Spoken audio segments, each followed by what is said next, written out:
ഗോകുലം മൂവീസിൻ്റെ ബാനറിൽ നിർമ്മിച്ച് ഈ ചിത്രം ഡിസംബർ 18-നാണ് ലോകമാകെ റിലീസ് ചെയ്ത് അന്ന് ഡിസംബർ 18-ന് കേരളത്തിൽ രാവിലെ 8 മണി തൊട്ടാണ് ഷോ തുടങ്ങിയത്.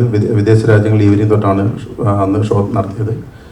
ആദ്യത്തെ ദിവസം കേരളത്തിലെ ബോക്സ് ഓഫീസിൽ ഏറ്റവും ഹയസ്റ്റ് ഡേ 1 കളക്ഷൻ ഉള്ള റെക്കോർഡ് നേടുന്ന രണ്ടാമത്തെ ചിത്രമായി നമ്മുടെ ബബ്ബ മാറി എന്നത് വളരെ സന്തോഷം നിറഞ്ഞ കാര്യമാണ്. ഏകദേശം ആദ്യത്തെ ദിവസം 7 കോടിക്ക് മുകളിൽ കളക്ഷൻ നേടുന്ന മലയാള സിനിമകളിൽ 2ാം സ്ഥാനമാണ്. ആദ്യത്തെ ദിനത്തിൽ 7 കോടിക്ക് മുകളിൽ കളക്ഷൻ നേടുന്ന രണ്ട് മലയാള ചിത്രങ്ങളേ ഉള്ളൂ മലയാള സിനിമയിൽ കേരള ബോക്സ് ഓഫീസിൽ ഡേ 1-ൽ. അതിൽ രണ്ടാമത്തത് ബബ്ബയാണ്. അതേപോലെ ഡേ 1 വേൾഡ് വൈഡ് കളക്ഷൻ എന്ന് പറയുന്നത് 15 കോടി രൂപയ്ക്ക് മുകളിലായിരുന്നു. ഇപ്പോൾ ചിത്രം ക്രിസ്മസ് കഴിഞ്ഞ് 2ാം വാരം പിന്നിട്ടുകൊണ്ടിരിക്കുകയാണ്, 2ാം വാരത്തിലൂടെ കടന്നിരിക്കുകയാണ്.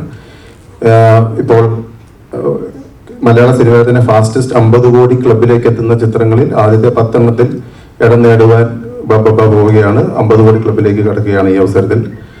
അതുപോലെ തന്നെ ചിത്രത്തിന് ഇപ്പോഴും നിറഞ്ഞ സദസ്സിൽ 2ാം വാരത്തിലും 200-ലധികം തിയേറ്ററുകളിൽ ചിത്രം പ്രദർശിപ്പിച്ചുകൊണ്ടിരിക്കുകയാണ്. വിദേശ രാജ്യങ്ങളിൽ ഉൾപ്പെടെ എല്ലായിടത്തും നല്ല റെസ്പോൺസാണ് വരുന്നത്.